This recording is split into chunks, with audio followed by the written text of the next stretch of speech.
I think I should start with the heart.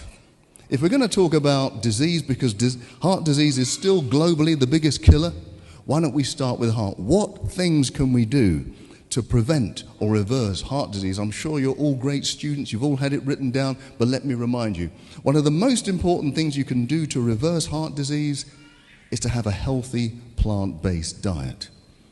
I mentioned earlier that when I was doing cardiothoracic surgery up in Cambridge, heavy work, really heavy work. We had to do 3 of these bypasses every single day, enormously tiring.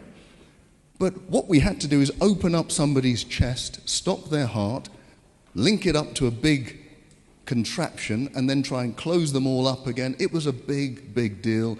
The person would be in pain for months. They'd need rehabilitation. And then, at least, if it was a successful operation, they'd be alive. But evidence has shown us from years ago that just by changing your diet into a healthy plant-based diet, no meat, no milk, no refined sugar, those arteries that were closing down can now open up.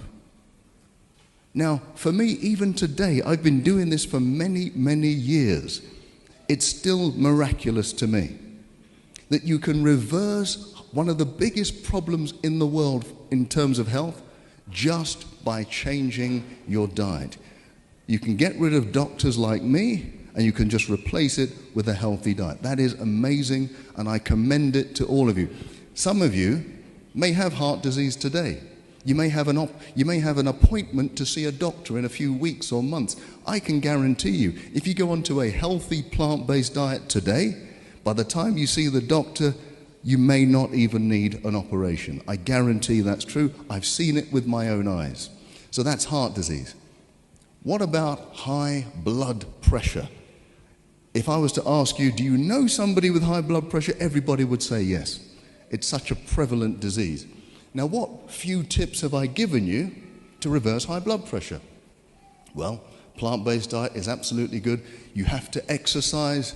We've seen Teeny skipping along this very stage, demonstrating how we have to exercise. It's brilliant. Water. I think water is one of the simplest things you can do to lower your blood pressure. Remember the example I gave you. If you were swimming in a lake, that's fine. If you were swimming in a lake of honey, that will be incredibly difficult because it's so thick. And that's what happens to your blood.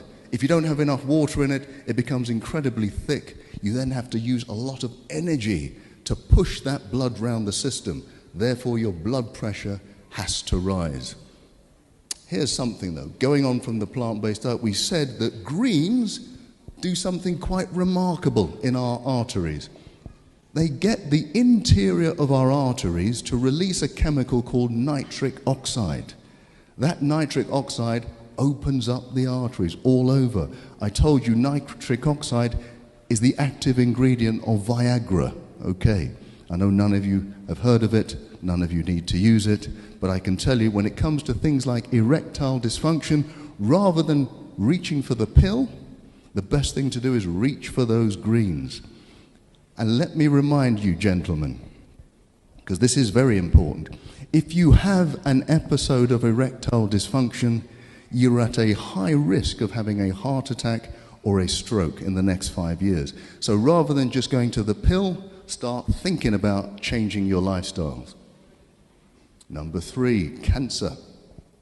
What things have we said about cancer? Well, I always tell people, and I've been speaking to a lot of people in the clinics throughout the weeks, if you have cancer, there are certain things that you must do.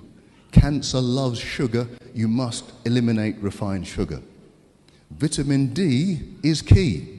You must have high levels of vitamin D. I recommend 20,000 units per day. Along with that, vitamin C, high dose.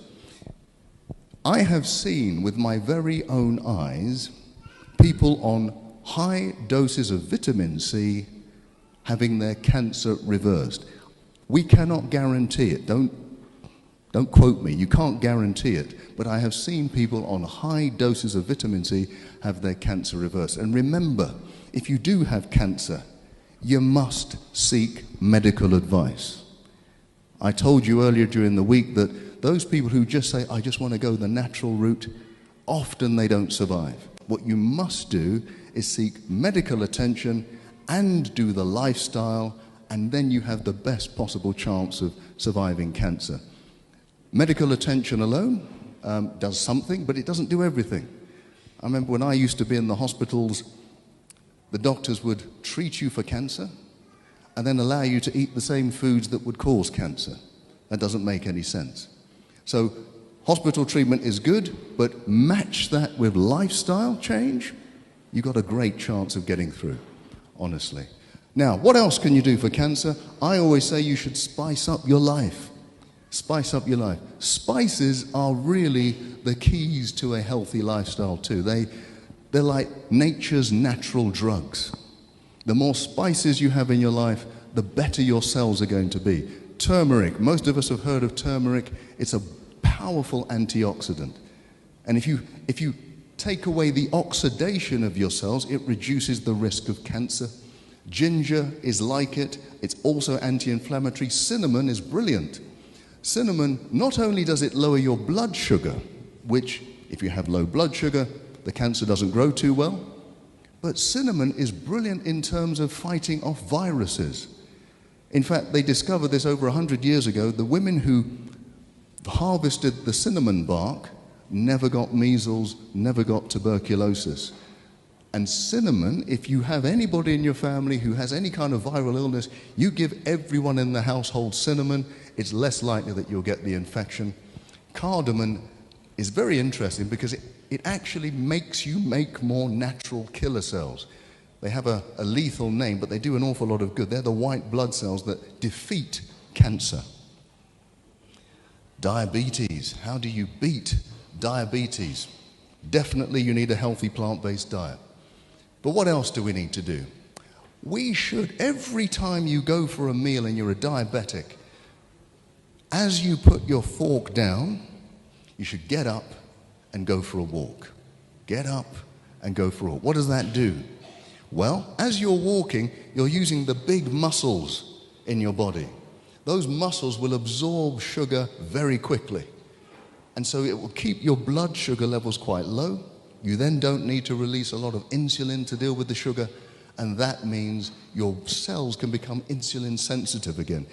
Insulin sensitivity is the opposite of diabetes. It can actually cure diabetes. I've told you quite boldly that anybody with type 2 diabetes does not have to live with it.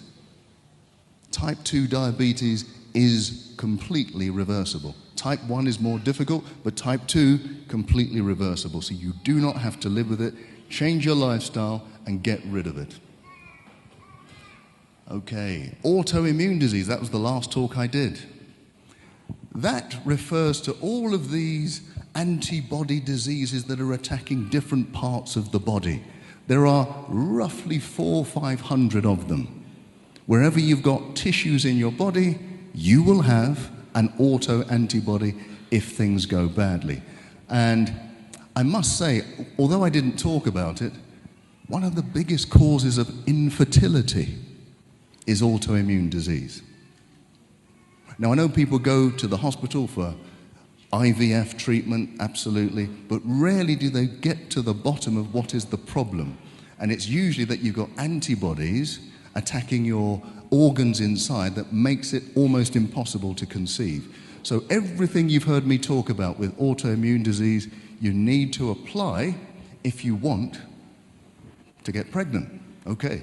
Now, you see my details. I'm hoping that in 9 months I'm going to get lots of communications of people telling me, yeah, we have a child. So it's possible, believe me.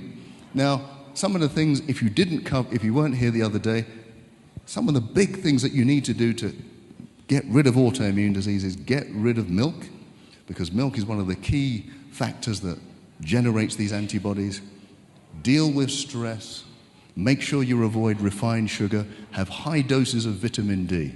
If you do that, you have a great, great chance. A bit like a little boy called Bart Simpson, don't have a cow man. Stay away from the milk. Okay. Now, this is increasingly a problem on this continent of Africa. Didn't used to be. You go back 50 years, there was very little obesity on this continent in Africa. Now, with all of the imports of Western culture, including Western food and Western lifestyle, we're getting exactly the same problems that they get in the West. How do we defeat it? I always say, get rid of the white stuff. This is not a racist statement, folks. This is not a racist statement. I'm saying get rid of the white rice, white flour, white pasta, and of course that white substance, sugar. You know, sugar, if you look at it from afar, it looks a bit like heroin. And by the way, it activates exactly the same parts of your brain for heroin addiction. That's why giving up sugar can become so difficult. But remember, I did give you some help in overcoming sugar addiction. Remember the Dr. Chidi method, named after some obscure doctor? You remember that? So for those of you who don't remember, let me tell you, when that donut is calling out your name, the worst thing you can do is say, I can't eat the donut. Because if you do that, your brain will just desire it even more. What you must do is say, I will eat the donut, but I'll eat it in half an hour. At the same time, eat yourself an apple. Now that apple will release sugar slowly into your bloodstream, slowly so that you don't get this insulin spike. And after half an hour, you'll have enough sugar in your system to overcome the desire for the donut. You're not looking convinced. If at the end of the half an hour you still want that donut, do the same thing again. At the end of the day, you may have eaten 5 apples. That's okay. That's your 5 a day, right? But even if you fall off the wagon, even if you succumb to the donut, I guarantee you will eat it less frequently than if you didn't try the Dr. Chidi method. What does Dr. Chidi stand for? Don't resist it, choose to have it, but delay it. Dr. Chidi, there you go. Now you'll remember my name, okay? That's the only reason why I did that for you. But seriously, sugar has been a serious business, especially on this continent. We used to be slaves for sugar, now we're slaves to sugar. We need to get rid of the sugar, absolutely. Now, we must not forget dementia.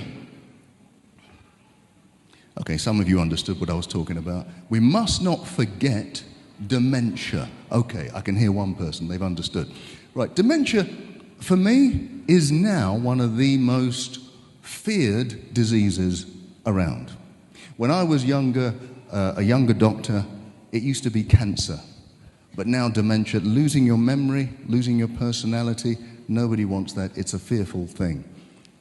The good news is, and there is good news about dementia, it is a lifestyle disease. It is not random. Now, you may have seen studies to say, well, there's a genetic makeup. There is. There are genes for dementia. But there are people who have the gene for dementia who don't get dementia. There are people who don't have the gene for dementia who get dementia. The biggest factors are lifestyle factors. So, for example, you will know that if you have high blood pressure, that's a risk for dementia. If you're obese, if you're diabetic, and the biggest risk is long periods of stress in your adult life. If you do not know how to manage stress in your adult life, that is the biggest risk factor for dementia. So we're going to need to know how to manage the stress. We're also going to have to change our lifestyle, make sure we have the right diet. There's been lots of studies done. On this continent, actually, there's been a Nigerian study which showed that the more berries you have in your diet, the less likely you are to have Alzheimer's. It's even more significant than that. They have showed that if you have dementia, early signs of dementia, you go onto a healthy diet, have lots of berries, you can reverse up to 90% of the symptoms. Now, maybe you've never heard that before. Because most people think, once I've got dementia, it's just a long road down to ruin. That's not true. If you are diagnosed and you change your lifestyle, you can reverse up to 90% of the symptoms of dementia. Talking about stress, we spoke a little bit about depression and anxiety and stress. What little signs can I give you to help? Well, remember what we said. There are triggers for depression. There are triggers for stress. And the big ones are debt, divorce, disease, and death. Now, we can't avoid some of them, but when they come to us, the best thing to do is to not hide away and keep it to yourself. The best thing to do is to get help quickly. The quicker we get help, the quicker we understand that we're not alone, that other people are going through exactly the same thing, the quicker we can cure ourselves or head off depression. What else do we need to do?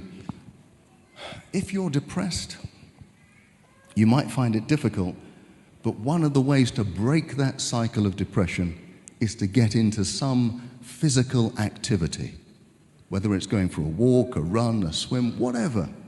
Maybe you need somebody to encourage you to do it, but it will break that cycle of depression quicker than just about anything. The next thing you can do is do something, even if it's small, for somebody else. That sounds strange. You're depressed. Why am I going to do something for somebody else? Well, we have shown through scientific endeavor that by doing even a small thing for someone else, it takes your mind off of yourself. And that can break that cycle of that spiral of self-thought. So the more you can do for somebody else, even if you don't feel like it, think of it as if you're doing something for yourself when you're doing something for somebody else. Being kind to somebody else is actually being kind to yourself. What else? I mean, we have to know how to heal from depression, and we've talked about it a lot. Forgiveness. The quicker we can start to forgive ourselves, forgive others, if you're able to do that, it is a quicker release from the grips of depression and stress. Every study I've seen in the last 10 years has an element of letting go of past trauma, of past hurt. The quicker we're able to do that, the greater the chance we're going to be free from depression. And we want to be free from depression. Because in fact, even at the heart of most of these diseases that I've been talking about is a level of stress. Stress makes every disease worse. It doesn't improve one disease. Right, so in fact, we know that disease is what? Dis-ease. So if we want to get rid of disease, we're going to have to start to be at ease with ourselves. We can only do that if we learn to forgive, if we learn to let go, and if we learn to look forward and stop looking back.